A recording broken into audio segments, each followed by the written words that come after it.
Yo tenía 9 años, estaba en el mar y me entró agua en los pulmones y yo en ese momento tuve la certeza de que me había muerto, que mi cuerpo había muerto y que yo no había muerto. Y ahí la sensación fue como de un amor extremo que va más allá de un amor que yo te pueda explicar. Es un amor incondicional y totalmente extremo por todo lo que vive. Fue como lo mejor que yo he sentido en toda mi existencia. Yo estaba más viva que nunca, o sea, yo me sentía más yo que nunca, más viva y más vibrante que nunca y más feliz que nunca. La muerte es el final feliz que todos tenemos garantizado. O sea, si tienes que tenerle miedo a algo, ténselo a la vida y sobre todo a no vivirla bien, porque la muerte es volver a casa.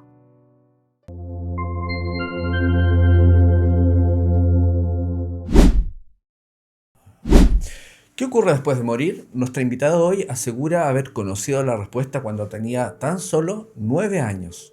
Bea Agudo vivió una experiencia cercana a la muerte y afirma haber cruzado el umbral a otra realidad. Hoy hablaremos con ella de cómo es el tránsito, el más allá y por qué afirma que la muerte no es el final, sino el paso a una experiencia mucho más amplia. Bienvenidos a lo invisible. Hola Bea, muchísimas gracias por acompañarnos hoy. Es un gusto poder contar con tu presencia en el canal. Bienvenida. Muchas gracias, Esteban, por la invitación. Gracias, Bea. Bea, bueno, entendemos que tú eres medium, que tuviste una experiencia cercana a la muerte, así que es una entrevista muy interesante donde podemos abordar distintos puntos para que la gente lo sepa. Pero partamos con un punto que me resulta interesante. ¿Cuál experiencia o vivencia tú has tenido que te ha hecho darle un vuelco a cómo tú entiendes la muerte, que te ha hecho perder el miedo a la muerte? Bueno, para mí yo te diría que fue la experiencia cercana a la muerte, que más que cercana fue una experiencia de muerte y de estar al otro lado y volver. Esto me ocurrió cuando yo tenía 9 años, estaba en el mar y bueno, pues se complicó, hubo una tormenta, caímos al agua y me ahogué. Y nada, yo en ese momento no sabía nadar, pero estábamos en una zona con muchas olas y más profundo de donde yo podía nadar bien. Y me entró agua en los pulmones y yo en ese momento tuve la certeza de que iba a morir. No podía respirar. Y sí que hubo un momento de miedo inicial. No fue un miedo a morir como tal, porque yo creo que ya entonces tenía muy claro que la muerte no era un final, pero es el miedo físico, ¿no? El miedo de tu cuerpo cuando siente que va a morir.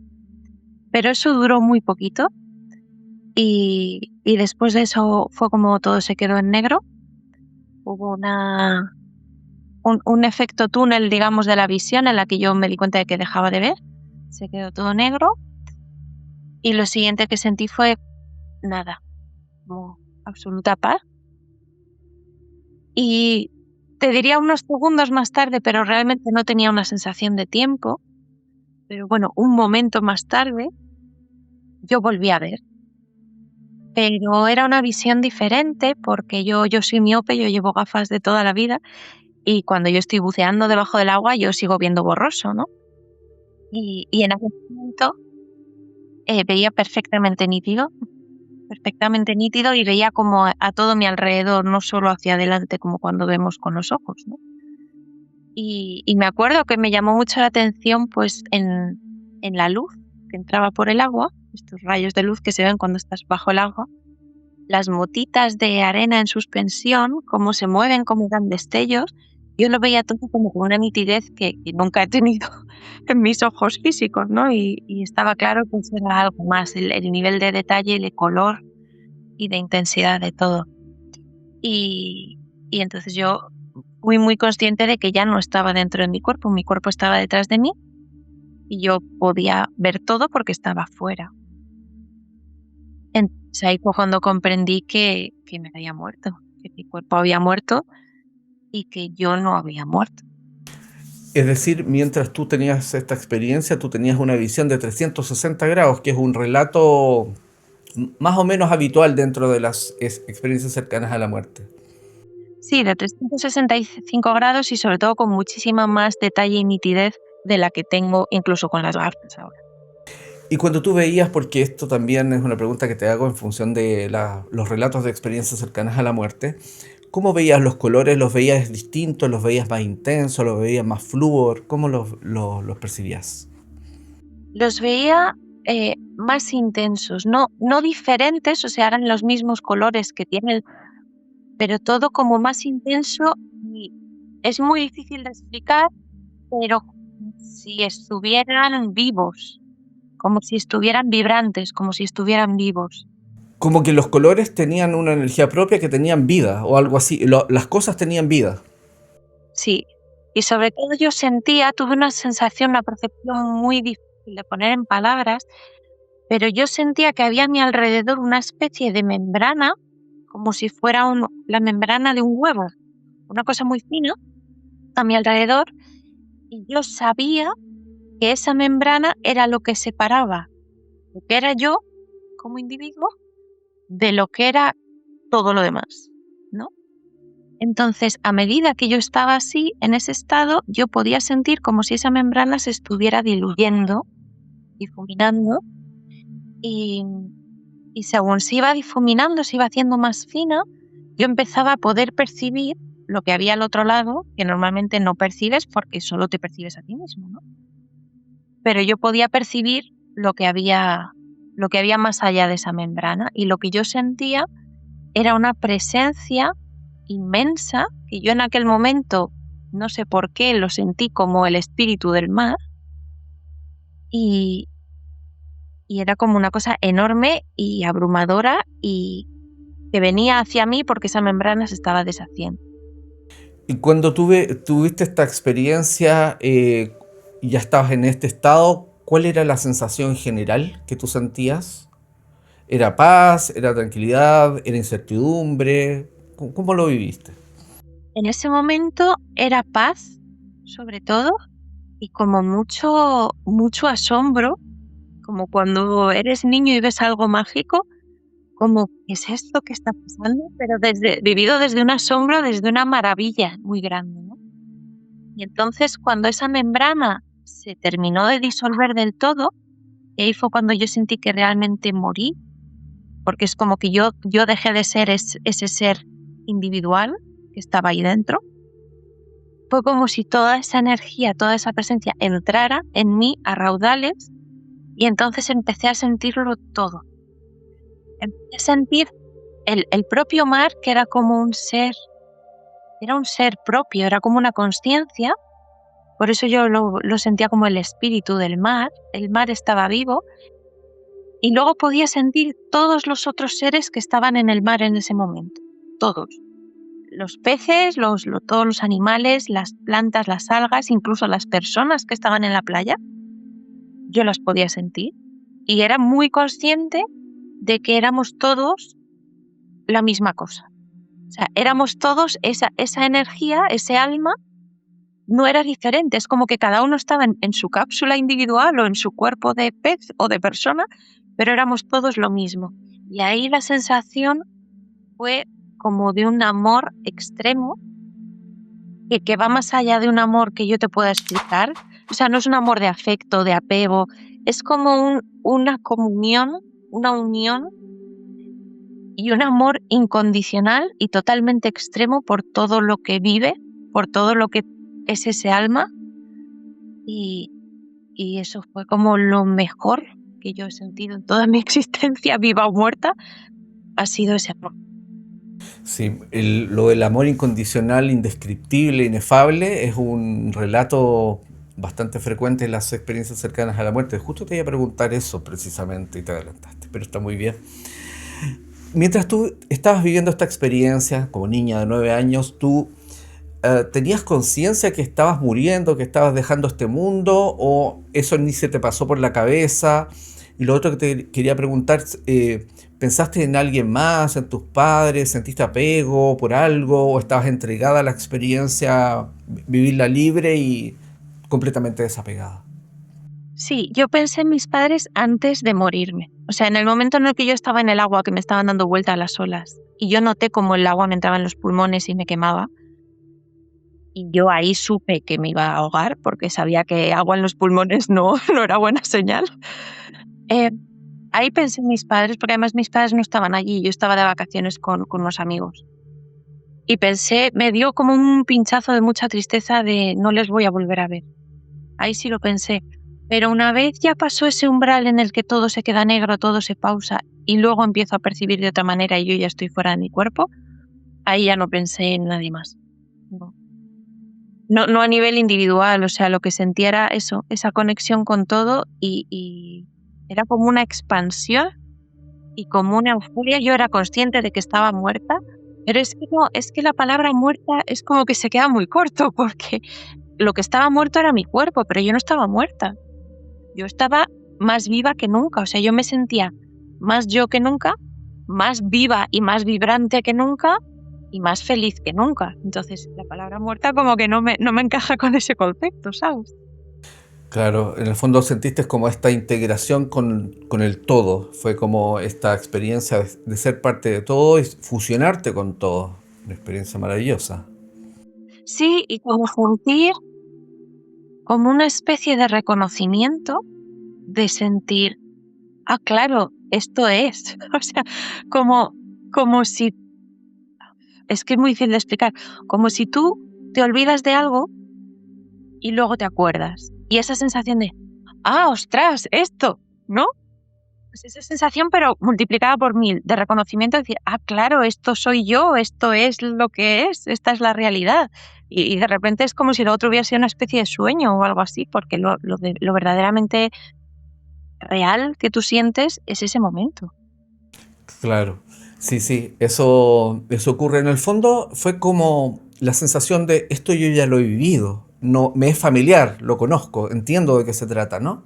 No es como algo completamente nuevo para ti en ese momento.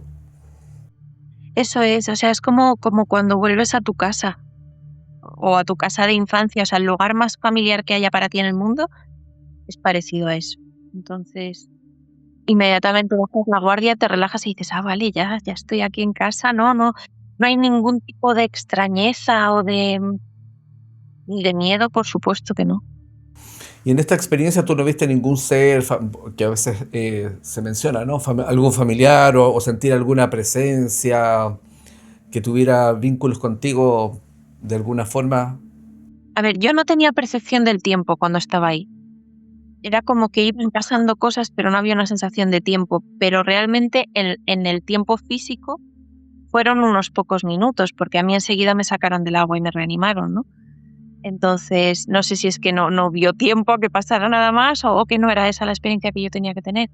Yo no vi a nadie, ni ningún familiar mío, ni ninguna figura concreta, pero sí que sentí que el mar era alguien que estaba ahí conmigo y que se comunicaba conmigo, no con palabras, pero sí a través del corazón. O sea, yo no me sentía sola, yo me sentía totalmente envuelta de alguien. En el fondo había una conciencia superior ahí que estaba, que lo abarcaba todo. Había una conciencia detrás de cada una de lo que te rodeaba, básicamente. Y cuéntame, ¿qué pasó una vez que ya tuviste esta experiencia? A ti te sacan del agua, te rescatan, ¿y qué empieza a ocurrir ahí? ¿Cómo lo recuerdas? Bueno, o sea, yo no recuerdo nada de lo que le pasó a mi cuerpo en ese momento que lo sacan y tal, yo eso no lo percibí, yo ya estaba en otro plano, supongo. Entonces yo eso no lo percibí. Yo lo siguiente que recuerdo es pasar de ese estado a como si alguien me agarrara y me tirara para abajo, luego como si me metieran en una cosa súper estrecha, súper pequeña, que era el cuerpo físico otra vez, ¿no? De un estado totalmente expandido a meterte otra vez en un lugar muy constreñido y todo se quedó negro otra vez. Y lo último que yo sentí fue como un corte entre todo eso que yo estaba sintiendo, que se conectaba con mi corazón, y yo. Y un corte que otra vez me convertía en un ser individual y aislado o separado de eso. Y ya lo siguiente fue sentir el dolor físico en el pecho, me dolía mucho el pecho porque me estaban apretando, el dolor del agua saliendo de los pulmones que me quemó la garganta y sobre todo una emoción de rabia horrorosa de quién me ha sacado de aquí y por qué me han vuelto a meter aquí dentro. O sea, una rabia hirviente. No lo podía comprender. Y ha conseguido un duelo inmenso. Mira, qué interesante porque, por ejemplo, una de las personas de la que hemos entrevistado, él graficaba la experiencia de volver al cuerpo como que te pusieran un traje de neopreno apretadísimo, así, como desesperante. Y también esa sensación muchas veces de rabia o de impotencia de volver. Una vez que tú vuelves, tú dices que viviste como un duelo intenso. Cuéntanos en qué consistió ese duelo, cómo lo viviste, qué significó para ti. Como un exilio del hogar. O sea, yo sentí, y me cuesta hablar de esto sin emocionarme, yo sentí como que me había arrancado del amor más profundo y me habían metido en una especie de celda oscura, que era mi cuerpo, ¿no? Sentí mucho rechazo hacia la vida física y de hecho tuve una serie de enfermedades después a raíz de eso. Y yo el único pensamiento que me daba un poco de paz era decir, tengo que volver a... O sea, para mí era, tengo que volver ahí, que yo lo visualizaba en el mar, ¿no? Y quiero irme y quiero volver a mi casa. Entonces yo lo pasé muy mal y tardé muchos años en hacer las paces con estar viva y con estar encarnada. Después de vivir esta experiencia tan intensa, Bea, tan profunda, ¿no? Tan trascendente, eh, ¿cómo cambió tu concepto de la vida y de la muerte? ¿Cómo la entendemos nosotros aquí? Yo empecé a sentir como que esta vida era muy irreal. O sea, me parecía como si fuera todo un teatrillo y estuviéramos todos aquí haciendo nuestras cosas, pero que son totalmente intrascendentes y que nada era importante y que lo que era de verdad era lo otro que somos y era como un anhelo muy grande de encontrar eso, de conectar con eso, de traer eso aquí. Si yo no me podía ir, pues por lo menos traer eso aquí de la mayor manera posible. Porque para mí la vida que yo veía a mi alrededor no tenía ningún sentido, era como todo muy vacío, todo muy... Y el hecho de darme cuenta de que las otras personas no se daban cuenta de eso, a mí me frustraba mucho, me agobiaba mucho, porque es como, pero despertaos, que esto no es.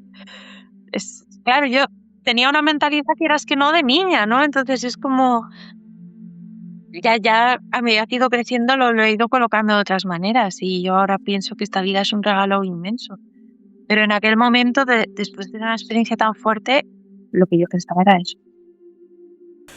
Fíjate que estaba recordando las palabras de una persona que tuvo una CM. Lo primero que le preguntaron cuando él llegó allá es, ¿cuánto has amado?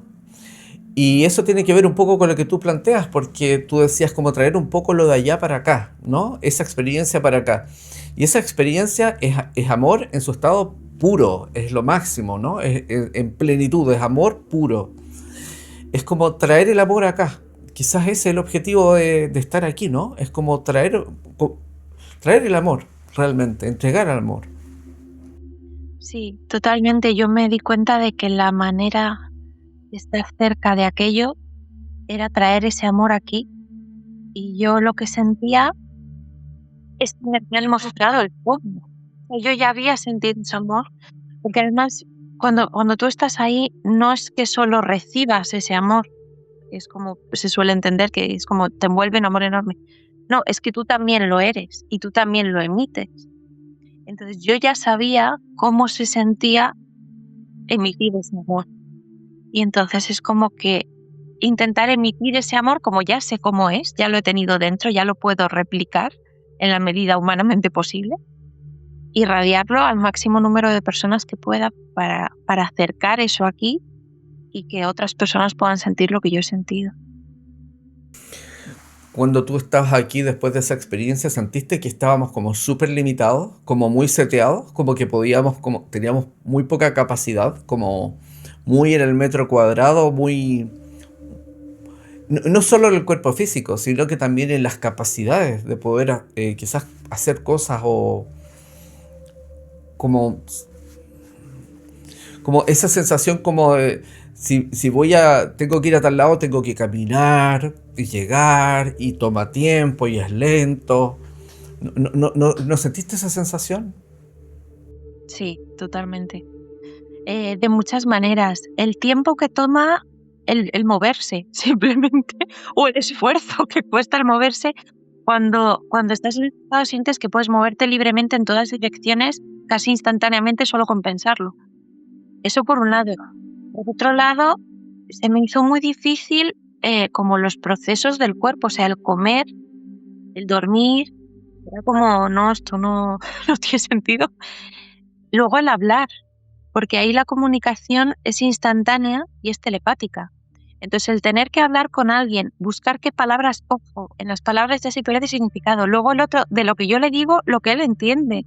Y luego, o sea, como qué comunicación tan primitiva, la de hablarnos, ¿no?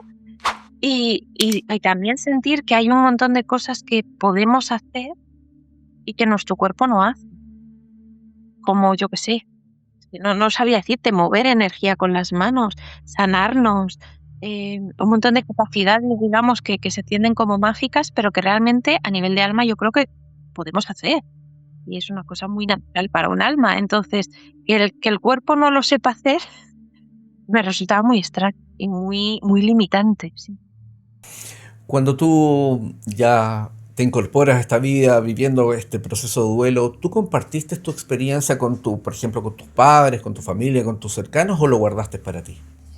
No, yo no se lo dije a nadie durante mucho tiempo, em, pero a ver, yo ya te he comentado, no estaba con mis padres, estaba con unos amigos de la familia y ellos no querían asustar a mis padres, entonces me pidieron que yo no le dijera nada a mis padres de que eso había pasado, para no asustarles, ¿no? Entonces yo no conté nada a nadie durante mucho tiempo y ya empecé a hablar de ello más adelante y sí, no me acuerdo realmente cuándo fue la primera vez que lo conté, pero yo te diría que ya sería adolescente con 15, 16 años. Y cuando comenzaste a compartir tu experiencia, ¿cómo se lo tomaba la gente? ¿Te creía, no te creía? ¿Le prestaba atención o lo tomaba como algo anecdótico? Sí, yo creo que tampoco lo hablé con mucha gente, quizá con mis amigas más cercanas y con mis padres. Sí me creyeron, pero fue como una cosa que se quedó ahí. O sea, bueno, pues has tenido esta experiencia, ¿vale? Yo creo que a algunas personas como que les hizo sentido el saber eso porque yo era una persona, vamos a decir, rara. Entonces, cuando tú explicas que has tenido una experiencia rara, es como que la gente le hace un clic y dice, ah, vale, por eso eres así. Y como que se quedan con esa explicación y ya está. Bueno, tú has tenido otro tipo de experiencias vinculadas con el partir de aquí, la muerte, el otro plano, ya más adulta, ¿no? Ese tipo de experiencias, si pudieras graficarnos, ¿cómo han sido las experiencias para ti de entender qué significa el proceso de partir, cómo es el tránsito, si pudieras profundizar en eso? Sí, yo desde esa experiencia de niña empecé una búsqueda muy grande del mundo espiritual. Y se me quedaron ciertas capacidades, digamos, ciertas puertas abiertas de ese otro lado. Yo pasaba mucho tiempo en el campo, yo sola, porque era como yo me conectaba, pues empezaban a venir a mí cuando estaban muriendo. Entonces yo empecé a acompañar a animales a morir. Al principio eran animales chiquitines, luego fueron siendo animales más grandes, más complejos y finalmente empezaron a ser personas. Y yo tuve un maestro que me enseñó técnicas chamánicas y yo a través del chamanismo pues aprendí también a acompañar a cuando el alma se separa del cuerpo, a cruzar el velo, acompañarla al otro lado y hablar con los que están en el otro lado que me contaran qué es lo que ven, qué es lo que hay, qué es lo que les pasa. Entonces ha sido como una serie de experiencias que a mí me han ido aportando piezas del puzzle de qué es el otro lado y cómo es. Y luego mis propios viajes en viaje chamánico, tú cruzas al otro lado del velo y digamos, puedes explorar ese mundo y verlo y percibirlo. Entonces, ha sido como varias fuentes de conocimiento. Tú nos decías que has podido hablar con la gente del otro lado y te han explicado más o menos en qué están, lo que hacen, dónde viven. ¿Qué te han contado ellos? Pues para empezar, que el otro lado no es una sola cosa, es como un mundo entero y hay muchos lugares diferentes y muchos niveles, digamos, diferentes. en los que puede estar un alma que no está encarnada, ¿no? Entonces es muy bonito porque yo sigo descubriendo cosas nuevas a día de hoy, ¿no? En las sesiones que yo hago con las personas, a veces todavía me encuentro cosas que no había visto nunca o que digo, ostras, yo no sabía que esto podía pasar y me explican que sí, ¿no? Entonces es súper interesante y lo que cada vez me queda más claro es lo poco que sabemos de lo inmenso que es ese mundo, ¿no? Entonces es muy difícil meterlo en una categoría o en una definición sencilla. Del otro lado es tal, porque es miles de cosas. Pero yo entiendo que hay como distintas etapas, más o menos, ¿no? Y que cuando uno desencarna, entra en una primera fase, ¿no? Y después vienen otras fases, es como una suerte de proceso. ¿Tú cómo entiendes por ejemplo, la primera fase? Alguien que acaba de dejar su cuerpo, ¿qué pasa con esa persona? Yo creo, a ver, depende mucho, mucho de la energía con la que una persona fallece. Porque realmente estos niveles de los que yo te hablo son niveles como de vibración, de frecuencia, ¿no? Y en cada uno se dan una serie de características que son afines a esa frecuencia. Entonces, no es que sea un proceso lineal de primero hay que pasar por aquí, luego allí, sino que según tu frecuencia, pues te vas alineando con uno de esos lugares o con otros, ¿no? Entonces, en el primer momento de desencarnar, el primer momento inmediato, el alma sale del cuerpo físico, pero todavía está en este mundo, digamos, ¿no? Ahí hay un margen de como desacoplamiento del cuerpo que puede ser muy rápido si la persona se ha preparado bien y sabe que está muriendo y se ha despedido y está preparada, puede ser unos pocos segundos, o puede alargarse mucho si la persona pues no está bien, tiene asuntos pendientes, hay algo que no. Entonces, eso, hay una primera fase en la que el espíritu se sale del cuerpo, pero todavía está aquí, ¿no? Todavía está entre nosotros, digamos. Y luego hay como un umbral en el que el alma ya entra al mundo espiritual, y ahí yo te diría que hay como una especie de túnel entre dos umbrales, ¿no? El primero en el que el alma ha salido de su cuerpo y ha entrado en el mundo espiritual. Luego todo este túnel en el que se pueden tener una serie de experiencias, que eso es donde yo considero que ocurren las ECMs, las personas que mueren pero luego vuelven a su cuerpo. Y ese lugar normalmente tiene unas características y acaba en otro umbral del que si ya se cruza ya no hay vuelta atrás, ¿no? Y ahí es donde muchas veces a las personas que han tenido experiencias cercanas a la muerte se les dice, no, de aquí no puedes pasar, y ven algún tipo de puerta o de luz o algo y les dicen, de aquí no puedes pasar porque si pasas ya no hay vuelta atrás, ¿no? Hasta aquí estás como un poco en tierra intermedia, pero a partir de aquí ya no. Entonces yo creo que la primera fase de cualquier alma que muere es esa, es pasar como un poco ese recorrido, ese túnel de pasaje entre el mundo de los vivos y el mundo de los vivos de otra manera. Yo entiendo que las personas cuando parten, hay algunas que les cuesta más o les cuesta menos todo el proceso, en principio, por yo diría como su cuerpo emocional y su cuerpo mental. O sea, si tiene una estructura mental muy arraigada o con muchos apegos, va a costar un poquito más porque yo siempre le digo a la gente, lo primero que se diluye es el cuerpo físico. Es lo primero y es mucho más simple. Pero después vienen estos otros, llamémosle cuerpos, ¿no? Que también van mutando y se van incorporando a la experiencia, pero más o menos lento dependiendo de qué tan denso sea, qué tan pesado sea. Pero, y esto te quería hacer esta pregunta. ¿Tú no crees que en este túnel que tú defines entre un portal y otro, no se genera como una serie de experiencias que en parte son un poco ilusorias? Porque todavía estamos conectados con este cuerpo mental y emocional y va construyendo una realidad en función de lo que vivió y de lo que sintió cuando partió, pero es una fase ilusoria. Por ejemplo, alguien que cree que hizo daño y que fue malo, lo haya hecho o no, y está convencido que se va a ir al infierno, es muy probable que en esa fase él reviva o construya un infierno como si fuera una pesadilla. Esto es parecido como a vivir un sueño, ¿no? ¿Tú qué opinas al respecto? Sí y no. No. Sí que creo que en ese túnel, a ver, es que esto es difícil de poner en palabras. Yo creo que es como hay una energía potencial muy moldeable. Entonces, la energía es real, pero el moldeador es la persona. O por decirlo de otra manera, imagínate en una obra de teatro, como el ejemplo que ponía antes, está el guión, la historia, y está toda la escenografía, el vestuario y demás, ¿no? Y es como una colaboración entre la historia y el decorado que se le pone a esa historia, ¿no? Pues yo creo que en ese túnel nosotros utilizamos esa energía en potencia que hay ahí para crear una realidad que se corresponda o con lo que nos es familiar o con lo que nos es afín o a veces con lo que nos da miedo si lo creamos desde ese miedo, ¿no? Pero nosotros estamos poniendo, digamos, ese decorado, esa escenografía, ese vestuario, pero la energía que hay de fondo y lo que está pasando ahí es muy, muy real. Entonces es como, pues a veces viene un ser de luz a buscarnos y si yo soy cristiana le voy a dar el aspecto de Jesucristo y si yo soy súper atea pero tenía un vínculo enorme con mi abuela le voy a dar el aspecto de mi abuela o lo que sea, ¿no? Ahí hay como un poco, pero el ser de luz está ahí y está viniendo a buscarnos, ¿no? Es como una simbiosis entre lo que nosotros ponemos y lo que pone el otro lado, ¿no? Y desde cada lado se pone parte del contenido y se crea una experiencia que es mixta entre ilusión y muy real.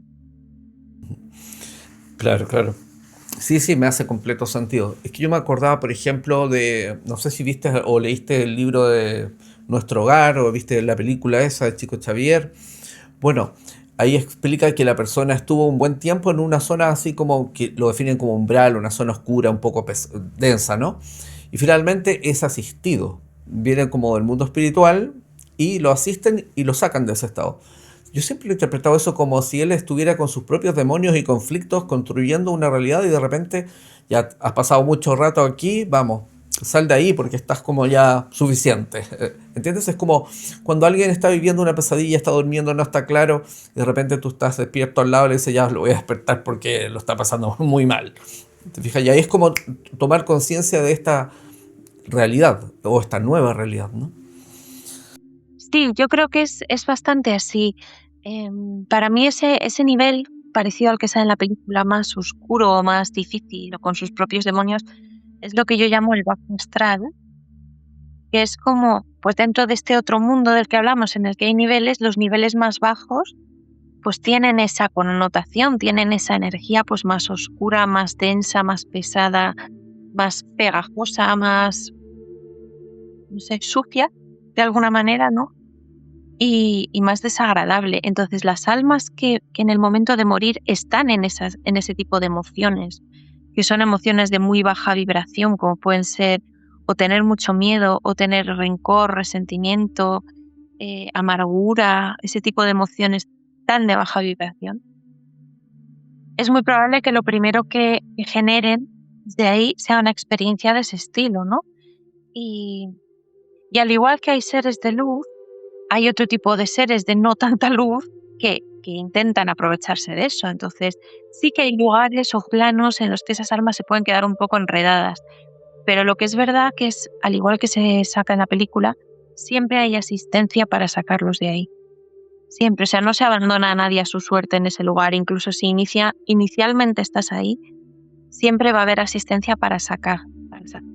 Si pensamos como en estos mundos pesados, no es necesario pensar mucho más lejos, ¿no? No necesitamos pensar en lo que pasa después que morimos.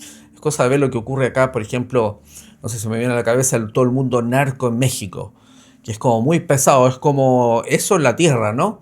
Entonces probablemente gente que esté muy vinculada con esos ambientes, con esos mundos tan pesados, cuando desencarna, lo más probable es que siga vivenciando una experiencia igual de pesada, digamos, pero en otro plano.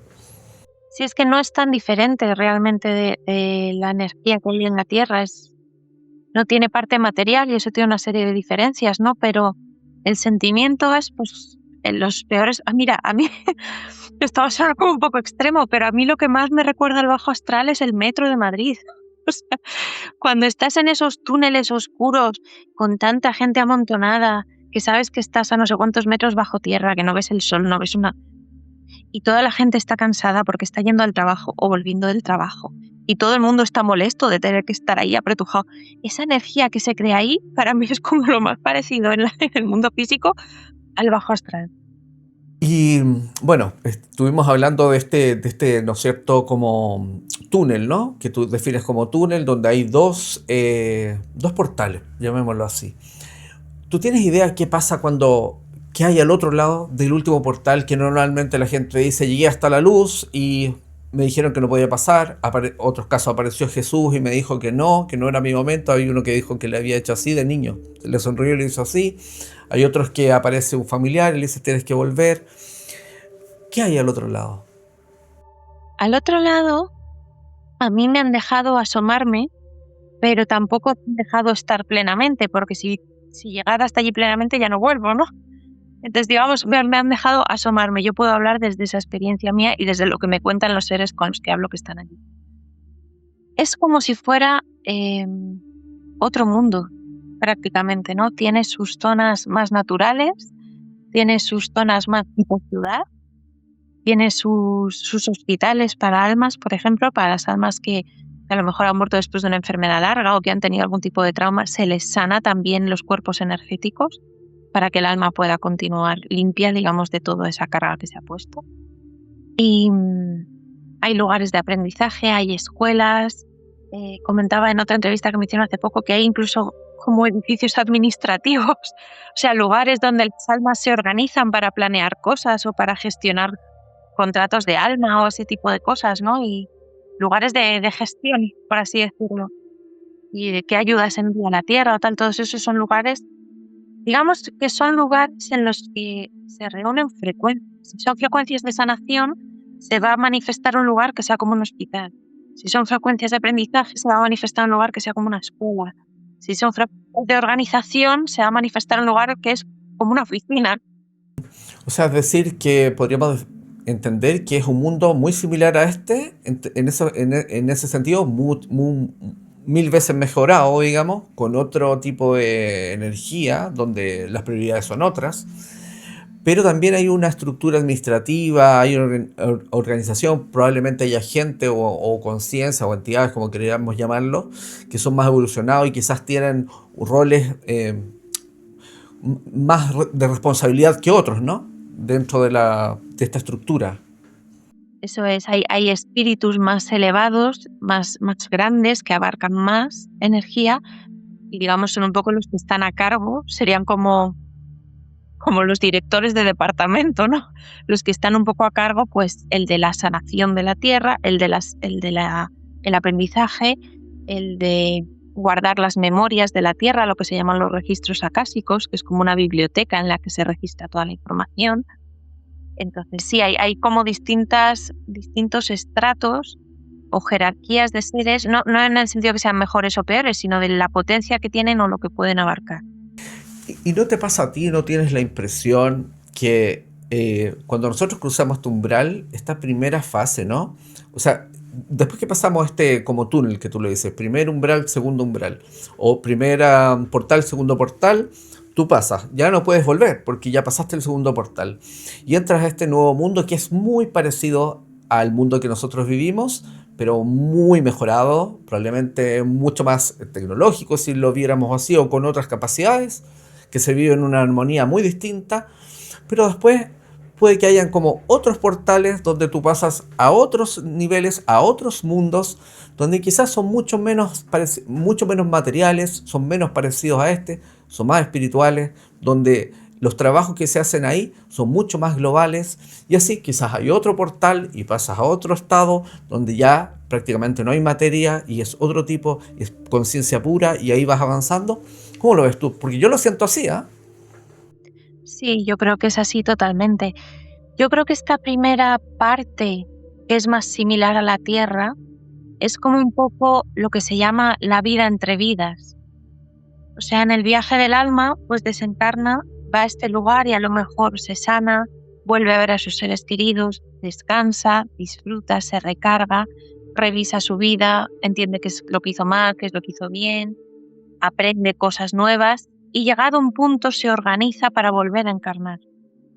Entonces yo creo que mientras esté en el ciclo de encarnación, desencarnación, tal, probablemente no pase más allá de ese nivel, ¿no? Cuando el alma ya trasciende eso y ya llega a un estado espiritual tan elevado que ya no necesita tomar cuerpo otra vez, yo creo que ahí es donde se pasa a los siguientes niveles que ya no tienen por qué tener ese parecido con la Tierra porque no están organizando una vida más o menos terrenal, sino que ya pues son lugares mucho más indefinidos y mucho más globales, como tú decías antes, ¿no? Más completos, en lo que las cosas ya no tienen ese tipo de características tan definidas o limitadas, sino es más energía, es sonido, es música, es color, es hasta que vas subiendo hasta la fuente que es luz y amor puro. Y ahí ya no hay diferenciación ni separación entre nada porque está todo ahí junto. Claro que sí. Y fíjate que también yo pienso, no sé qué piensas tú, con respecto a los mundos que son similares a este, como pasando el segundo portal, un mundo muy similar, pero como ese mundo, que es muy conectado con la materia, o con como entendemos la materia, también hay múltiples mundos, o sea, va a haber mundos materiales como muy parecidos a este y va a haber mundos materiales o semimateriales muy distintos a este también. Como también en este mismo plano físico 3D está este mundo, que es la Tierra, que nosotros conocemos, pero también yo no tengo ninguna duda que hay otros planetas habitados completamente distintos y son muy materiales como este. Que nosotros desde la materia, como percibimos la materia en 3D de esta dimensión, podríamos percibir. Nosotros no podemos percibir ese otro mundo porque es mucho más sutil, no tenemos las capacidades, sino a través de facultades psíquicas, por ejemplo, de algunas personas. Pero en ese mundo, en ese nivel, sí se pueden percibir otro tipo de mundos. Y ellos pueden percibirnos a nosotros, pero nosotros no a ellos. Y así en la escala. Los de más arriba pueden bajar y percibir a los de abajo no pueden percibir a los de arriba porque están en una frecuencia aún mucho más alta. ¿Lo entiendes así tú? Sí, totalmente, totalmente. Yo creo que, por eso digo que el mundo espiritual es inmenso, porque yo creo que también estoy de acuerdo contigo en que hay otros planetas con otras formas de vida y que esos a su vez tendrán su dimensión espiritual por encima, como la Tierra tenemos la nuestra. Y es eso, o sea, yo creo que todos esos mundos al final van convergiendo en esa única fuente, pero que de ahí se va dividiendo en un montón de mundos diferentes, tanto a nivel espiritual como a nivel físico, no me cabe. Fíjate tú que este tipo de conocimientos de alguna forma yo lo tengo incorporado desde niño, como que siempre sentí que era así y a través de experiencias mediúnicas o psíquicas o de viajes también he podido tener ese tipo de experiencias y viajar, por decirlo de alguna forma. Pero fíjate que me sorprendió mucho, por ejemplo, la obra de Chico Xavier, que en los años 50 hace estos mismos relatos y es como corroborar algo que yo sentía. No sé si tú has estudiado un poco, en parte la obra de Chico Xavier es sorprendente. Por ejemplo, el mismo libro Nuestro Hogar, que existe una película, es muy clarificador porque es muy parecido a lo que estamos hablando, ¿no? Sí, a mí me pasa como a ti. Yo desde pequeña, incluso antes de la experiencia cercana a la muerte, yo tenía recuerdos de otros lugares y sabía que esto era así. Es como lo sentía, no me lo había explicado a nadie, pero yo lo sabía y me acordaba. Entonces, pero claro, yo los libros y esta película las vi pues igual con 17, 18 años, ¿no? Y es como ese momento de, otra vez, de reconocimiento, decir, ah, claro, esto es, si no soy la única loca que lo piensa, no sé, hay otras personas que ya lo han percibido también así. Tú dentro de tus experiencias de, por ejemplo, de viajes, has podido estar ya como más de grande en, bueno, tú nos contabas que estuviste como en en esta como la puerta, ¿no? Como en el portal, como que pudiste percibir algo. ¿Qué es lo más sorprendente o lo que más te ha marcado de este tipo de experiencias o que te ha llamado la atención? Pues te diría que el amor. Hay muchas cosas interesantes sobre historias que tienen las almas y reencarnaciones y cómo se interconectan las historias de unos con otros. O sea, es un mundo entero fascinante, pero a mí lo que más me marca es el amor que hay y cómo se ve en cada historia de cada alma y en cada, sobre todo en esto que decíamos antes, en las almas que se quedan más perdidas, cómo no se deja a nadie atrás, no se deja de luchar por ninguna alma. Al final el alma tiene libre albedrío, o sea, no la puedes obligar a salir de donde está si ella no quiere. Y hay almas que por su propia culpa o miedo o lo que sea, se agarran a esa frecuencia, ¿no? Pero no se deja de intentarlo hasta que se les saca de ahí.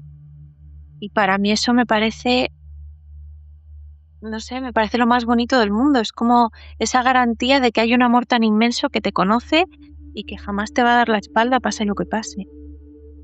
Y yo he tenido experiencias con almas que estaban muy perdidas y muy agarradas a lo suyo, y esa transformación hasta poder llevarlas a la luz es maravilloso. Hay un tema que a la gente en general le llama la atención y preguntan muchas veces en el canal. Yo no lo abordo mucho, pero sí me resulta interesante de pronto.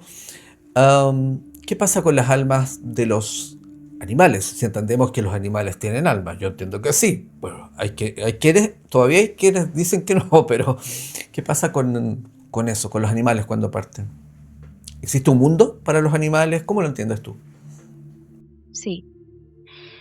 Mi experiencia desde el chamanismo es que el espíritu de los animales funciona un poco diferente al nuestro. Nosotros, en el momento en el que ya estamos en la fase humana, somos almas muy individualizadas, digamos, porque hemos tenido tantas experiencias propias que se va cada vez más reafirmando el ser individual. Pero en los animales es diferente. En los animales existe como un espíritu colectivo al que todas las almas individuales están conectadas. Entonces, cuando ellos mueren, su energía vuelve a ese espíritu colectivo. Existe un mundo, según el chamanismo, existen como 3 mundos. El mundo de abajo, el mundo de en medio y el mundo de arriba, que está visto como un árbol, ¿no? La raíz es el tronco y la rama. El mundo de abajo es donde viven los espíritus primordiales de la naturaleza. Entonces es como un mundo natural totalmente en el que vive, por ejemplo, el espíritu del lobo, ¿no? Y entonces cada lobo individuo que nace es un alma que se desprende de ese espíritu, toma cuerpo, y cuando ese lobo muere, vuelve su energía al mundo de los espíritus, al espíritu del lobo, y están en ese mundo. Luego está el mundo intermedio, que es el mundo material donde vivimos nosotros, que también tiene una parte espiritual, que es donde yo te digo que en el primer momento de desencarnar todavía estamos aquí, aunque ya solo seamos espíritu. Y luego estaría el mundo de arriba, que es de lo que hemos estado hablando todo este rato, que es como ese lado de luz. Cuando hay una mascota, ocurre un poco lo que yo te decía que ocurre con los humanos, que el alma se individualiza, porque tiene una serie de experiencias propias, con un nombre y con un vínculo con un ser humano que le individualiza. Y no es cualquier perro, es alguien muy importante para esa persona, por ejemplo. Entonces ese alma de perro individualizada no vuelve simplemente al espíritu del perro, sino que ese alma sí se queda en ese primer umbral esperando a reunirse con sus seres queridos. Es como un alma, digamos, mixta entre un espíritu animal puro de la naturaleza y un alma humana. Pero a mí me llama la atención, por ejemplo, que en el mundo espiritual sigan siendo animales como lo fueron, ¿entiendes? Porque podrían ser otra cosa, no sé, tomar otra forma. O sea, si ha sido mi perro, por ejemplo, pues me va a esperar con su forma de mi perro, porque yo es con lo que quiero conectarme y a quien estoy deseando ver, ¿no? También creo que más adelante, cuando ya esos seres queridos que ese perro, por ejemplo, ha tenido, ya todos han trascendido, ha habido ese reencuentro y tal, esa energía ya puede seguir su propia evolución como animal y volver en forma de otro animal a la tierra o de otro perro diferente o ya ver cómo continúa. Pero que de entrada sí que mantiene esa forma para recibir a sus seres queridos, sí. Si hablamos como de reencarnación, por ejemplo, ¿tú crees que todas las personas, todas las almas que han partido planifican su encarnación? ¿O hay algunas que tienen una encarnación compulsiva, como que saliste y volviste rápidamente? Te lo planteo porque dentro del espiritismo plantean eso, ¿ah? Que hay cierto nivel de conciencia donde tú planificas tu encarnación y hay otros niveles de conciencia donde la persona parte y vuelve. Es casi instantáneo, así como tienes que aprender rápido de vuelta. ¿Cómo lo ves tú? Yo creo que depende mucho del alma. No creo que se obligue a nadie, o sea, o que haya una fuerza, digamos, que te obligue a encarnar si tú no quieres. Lo que sí que creo que pasa es que en determinadas circunstancias el alma todavía tiene cosas que hacer cuando se ha ido y entonces necesita continuar su trabajo. Y a lo mejor en lo que le llevaría a hacer todo el recorrido para arriba planificada otra encarnación y tal, se pierden las circunstancias de lo que ese alma vino a hacer. Porque el alma elige, quiero venir, por ejemplo, en este país, en esta época, para experimentar tal, tal y tal, ¿no? Entonces, si por lo que sea me salgo, pero lo que yo tengo que hacer todavía no está hecho, me conviene volver cuanto antes, intentar volver a esas circunstancias cuanto antes. Y normalmente las almas que desencarnan y reencarnan tan rápido, reencarnan más o menos en el mismo entorno. No aparecen de repente en otro lugar. Y es por eso, es porque tienen todavía algo pendiente y necesitan que ese contexto en el que eso se iba a dar originariamente siga estando ahí. Entonces es como, uy, no, me vuelvo para abajo, ¿no? Voy a aprovechar otra vez. Eso pasa, por ejemplo, hay veces que ocurre con niños que mueren en el vientre materno y luego vuelven a reencarnar en un hijo de esa misma mujer, ¿no? Porque vuelven a intentar bajar con esa misma madre que es la que ellos habían elegido, o cosas así. ¿Tú por qué piensas que hay personas que tienen esta experiencia, pero tienen la posibilidad de volver? Llegan al segundo portal y ahí les dicen que no, o en algunos casos también les dan a elegir si quieren pasar o si quieren volver. ¿Y por qué algunas personas tienen esa experiencia? Otros directamente, quizás la mayoría, yo creo que la mayoría de las personas, ¿no? Partimos directamente, ¿no? Llegamos al primer portal, al segundo portal y ya estamos. ¿Por qué? ¿Por qué hay algunas sí, algunas no? Yo creo que eso también es elegido por el alma y probablemente planeado antes de encarnar. El decir, pues yo cuando tenga 9 años me voy a ahogar y voy a conectar con la muerte. ¿Por qué? En mi caso, yo hablo de mí porque no puedo hablar realmente de nadie más. Yo tengo claro que esa experiencia a mí me ha marcado el rumbo de mi vida y el propósito de lo que yo venía a hacer aquí. Cuando encarnamos se vela mucha información que llevamos en el alma, pero que la mente, y menos la mente de un niño, no puede sostener. Entonces se vela. Y yo creo que estas experiencias lo que hacen es desvelar muchas cosas para que la persona las pueda tener en cuenta en su vida. Y también en muchos casos las pueda comunicar y transmitir. Entonces yo creo que cada vez más hay personas que están teniendo este tipo de experiencias porque la humanidad como colectivo está preparada para empezar a oír hablar de esto y a entender lo que es la muerte y a saber lo que hay en el otro lado. Y yo creo que cada vez más, como además vivimos en una época de comunicaciones en las que una sola conversación de repente puede llegar a miles de personas, pues se está eligiendo que se den este tipo de experiencias para poder comunicar eso. Y cada alma tiene su camino y habrá un alma que su camino sea comunicar sobre la muerte y otra alma que su camino sea atender a los enfermos. Entonces, si eres médico en un hospital, a ti a lo mejor no te viene bien tener una CM y te viene bien dedicarte a lo que te dedicas, ¿no? Entonces, por eso esas personas pues no las tienen y otras sí las tienen. A mí me da la impresión a veces que hay ciertas personas, ciertas almas que vienen aquí, que son muy preparadas, vienen muy preparadas para su misión o su plan de alma, básicamente. Llegan aquí y se dejan llevar por la vida, se pierden, y cuando ya están demasiado perdidos, están como ya se desviaron demasiado, el mundo espiritual dice, ¿sabes qué? Es súper preparado, y mira dónde está súper descarriado, ya vamos a hacerle una SM. Vuelve allá y le dicen, ya tú no necesitas, tú tenés claro lo que tienes que hacer, no tienes que volver a que te expliquemos y a planificar, no, tú vuelve al tiro, o sea, tú vuelves, pero ya es como te estoy haciendo un recordatorio, esto es un recordatorio, ya, para que te encauces. Y normalmente esa gente cambia de vida, se encausa completamente y fluye su vida de otra forma, tiene ese cambio radical.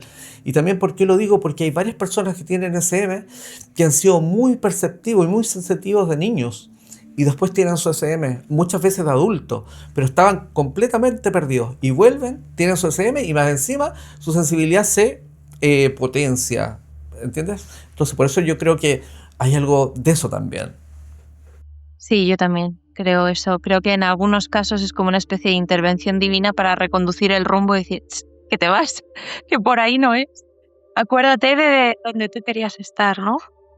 Después de vivir tu experiencia cercana a la muerte, yo entiendo que tus habilidades o tus sensibilidades se agudizaron.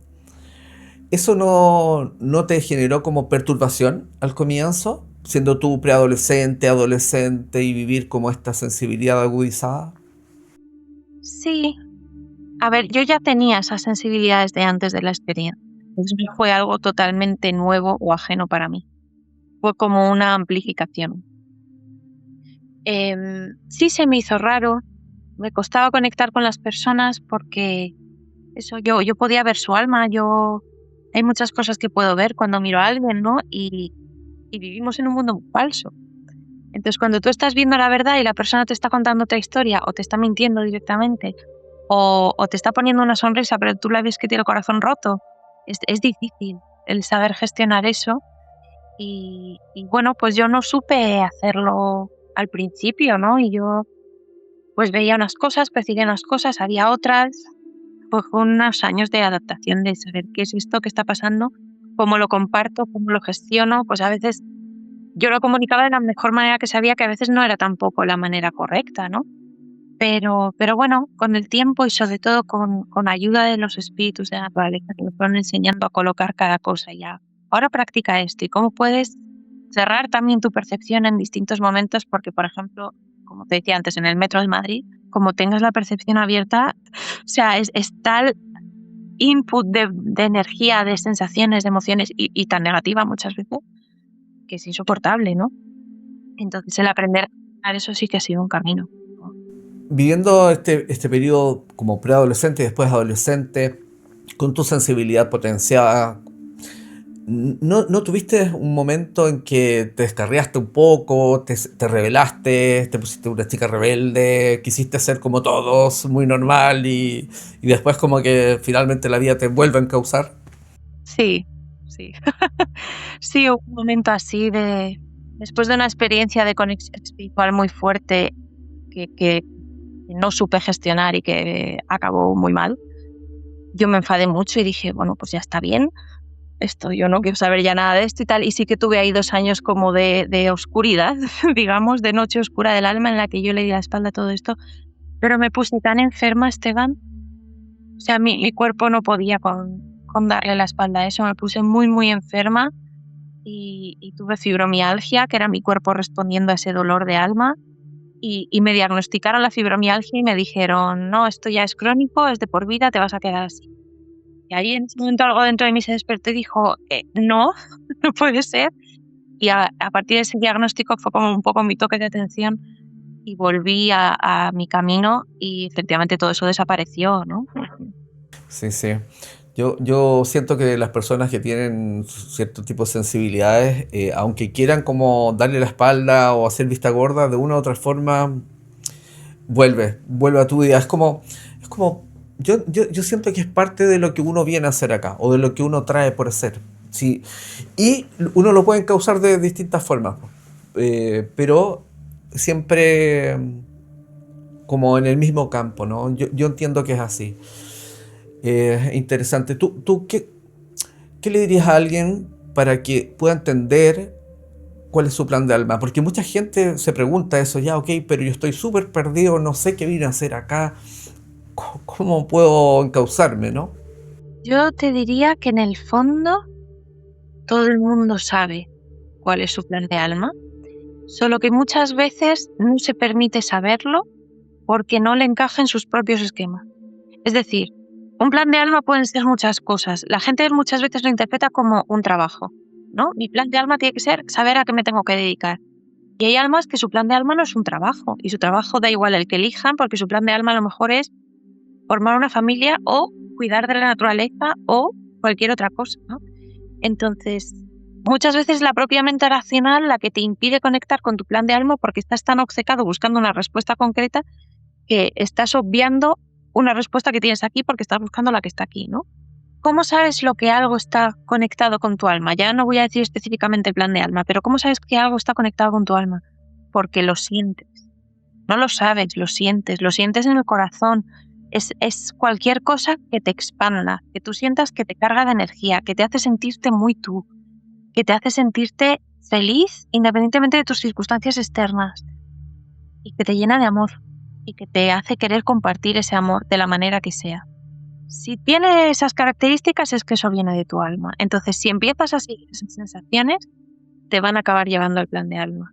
Otra cosa que también se suele entender muy mal, es que para saber el plan de alma tú tienes que tener el plan completo.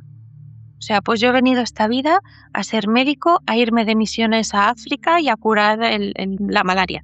No, el alma no funciona así. El alma nunca te va a dar un plan completo con como un planning, unas fechas, unos pasos. El alma normalmente te da el siguiente paso. Y cuando estás en ese te da el siguiente paso y así. Entonces es muy difícil que tú entiendas desde tu mente cuál es tu plan de alma.